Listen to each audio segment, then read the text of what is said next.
Okay,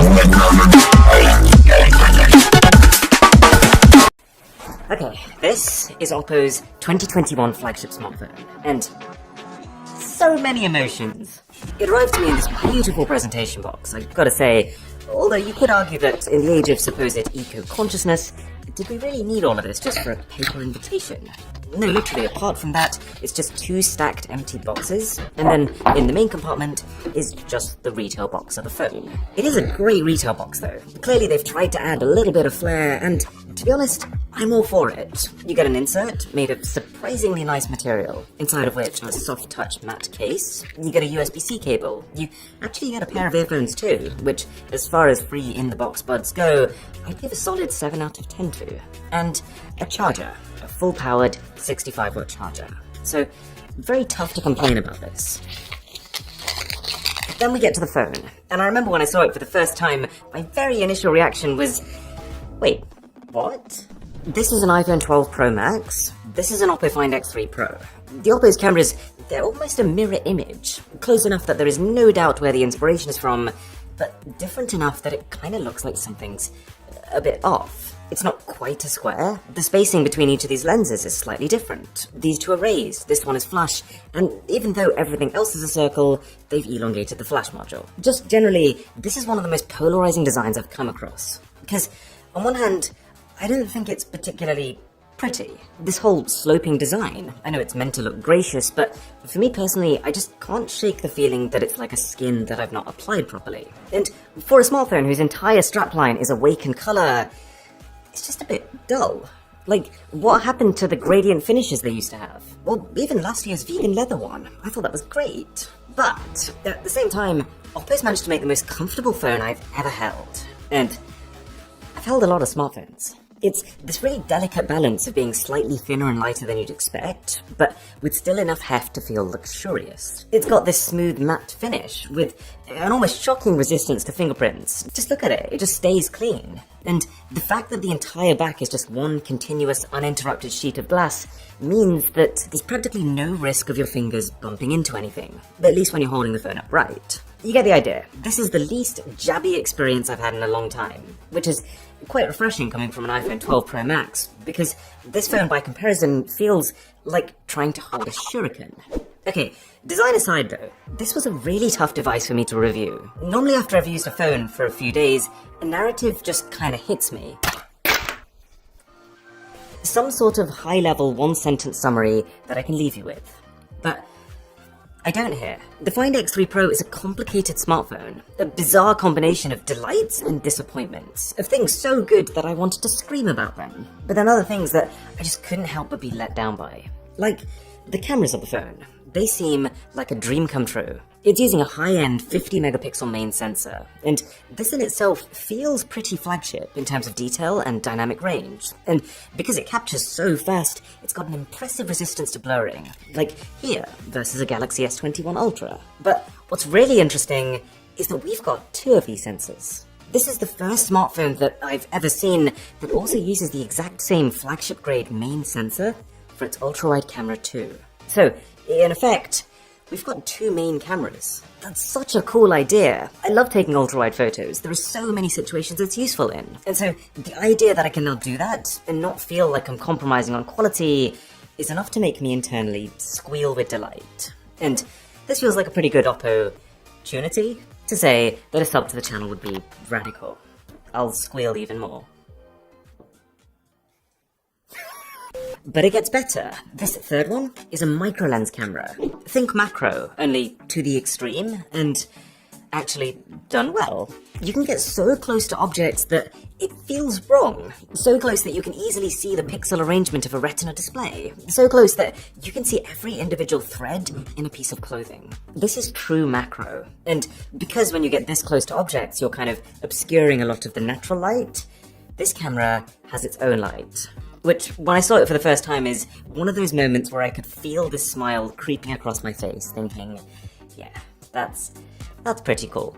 It is only 3 megapixel, but it's just enough clarity that you could use these photos on social media, and it wouldn't really look like anything's off. And they've managed to do all of this, and still fit in an optical zoom camera. So, here you go, OPPO. Take my money. Except, this is where it gets a little complex. Because, yes, this is a good set of cameras, but it's not really what I thought it would be.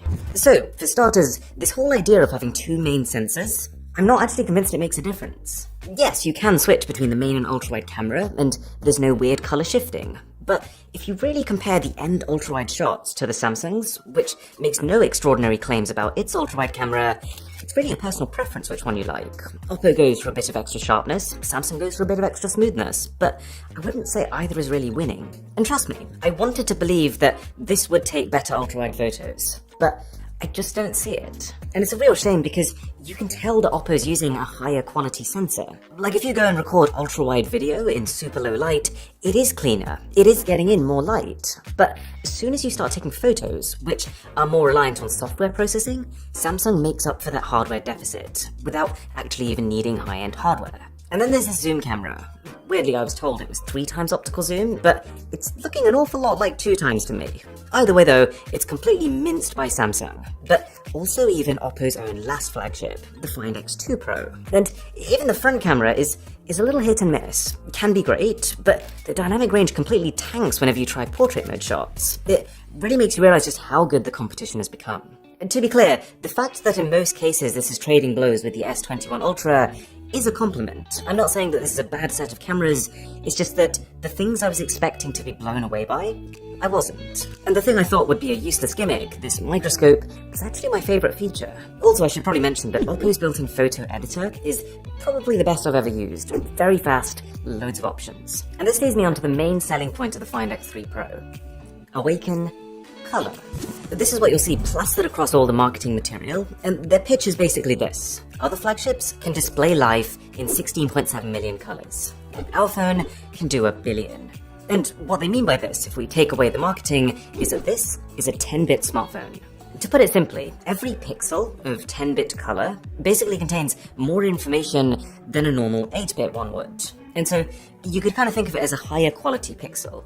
We shoot these videos in 10-bit because this extra information in those pixels gives us flexibility. It allows us to turn footage that comes out like this into smooth, punchy footage that looks like this. The only problem though with 10-bit is that it's not really an industry standard yet. There's tons of programs and devices that just will not support it. And so what's impressive about this is that we've got a phone here that can not just capture in 10-bit color, but can store and read these 10-bit files seamlessly, all while giving you a screen that can show that 10-bit content in its full 10-bit glory. But, all that said, I wouldn't be surprised if 98% of users of this phone didn't even realize that was happening. The 10-bit photos look identical to the 8-bit ones straight out the camera, and even when I try to use an editor to exaggerate the differences, it's really not that obvious in this case, unless you're going to try and shoot in a flat color profile, in which case you need all the flexibility. And I guess there's no better evidence of this than the fact that on this phone, 10-bit is turned off by default. Don't get me wrong, it is still great to have that option, but it's just, I don't remember the last time I saw a smartphone get launched whose headline feature was turned off out the box. And that brings me to this display, which is an embodiment of this entire sentiment. Because on one hand, it is a technical marvel. Quad HD plus resolution, 1 billion colors, 120Hz dynamic refresh rate, HDR10 plus, up to 1300 nits of brightness. I could keep going, but at the same time, the general consensus I got from people was that it looks good. Not amazing, not mind-blowing, but good. And I think the reason for that is that we've kind of seen this before. The OnePlus 8, the OPPO Reno 4 Pro, the Vivo X50. Everything from the dimensions of this screen, to the subtle curve, to the hole punch cutout in the corner, to the general bezels around the sides. It feels like deja vu. Yes, it is technically better in almost every sense, but it doesn't feel distinctly different. It's cutting edge, sitting in the canvas of mid-range. And it's just weird that OPPO's own Find X from 3 years ago actually had a more seamless display. It's functional, it's just nothing new. I do like OPPO's software though. Not everything about it. I think the home screens and some of the icons look very 2016 in design, but it's very polished. You can tell they put a lot of work into refining the transitions and the animations to make sure they work well with that 120Hz display. Plus, it's hugely customizable, and the menus are both pretty and functional. Like, it's so quick to change wallpapers here that it makes Samsung and Apple solutions look cumbersome. And it is, just all round, a well-spec'd, fast phone. Snapdragon 888 chipset, 12 gigs of fast RAM, 256 gigs of fast storage, which is double the industry standard. You get a 4,500 mAh battery, you get wireless charging, you get an IP68 rating. So, hopefully you're starting to see why this was such a tough phone for me to review. Because it is brimming with interesting features, good ideas, and some genuinely groundbreaking innovation. But it's just, for each thing it does well, there is a slightly different asterisk next to it. And as a result, I'm not really sure who it's for. It's £1,099 here in the UK, so it is priced like an Ultra phone. And while it does have impressive specs, for me, it is outdone by the S21 Ultra in just about every important category. Overall camera performance, battery life, audio, and display. The OPPO does have merit. It's packing that same performance into a much more ergonomic shell, and that microscope camera is how to do a feature properly, but it just feels a bit lost in the middle. If you wanted Pro, the S21 Ultra is definitely more Pro. And if you just wanted a slim, fast, high-end phone, then to be honest, you could get away with the S20 FE for half the price. Or wait and see what OnePlus has coming. Because if last year was anything to go by, then they might be about to drop a phone that is about the same as this, but cheaper. Do you remember that video I made about LG smartphones? Where I said that one of the reasons that LG didn't stick in people's minds was because they never sent a consistent message. Each phone just felt like an assortment of whatever features seemed cool at the time. This gave me a very similar feeling. Like, if you asked me what it meant to own a Find X series device, I couldn't really tell you. In 2018, OPPO announced the first Find X, and they said, look at our stunning gradient finish, look at our beautiful seamless display. No notches, no distractions, it's beautiful. Yet, in 2021, we have a completely different looking, very plain phone, with a hole punch on the front. Last year's Find X2 sold us on the idea that zoom was really important on a phone, and that vegan leather and ceramic finishes were the way to go. But then, this time they were just like, forget that, it's all about microscopes, and glass. Now, this isn't really a criticism of the Find X3 in particular, but I just think the fact that I could lay down all three Find X phones, and the only apparent thing in common between them is the logo, is detrimental to the brand itself. How can someone build an association with what OPPO flagships are all about, if they're all about different things?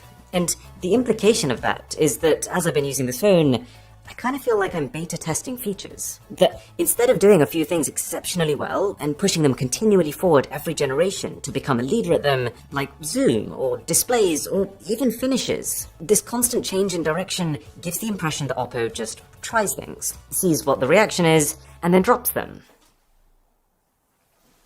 Sometimes killing features that people actually liked. Now, the sponsor of this video is a company called Morning Brew, and it's probably not what you expect. It's not an app or a service or any kind of paid subscription.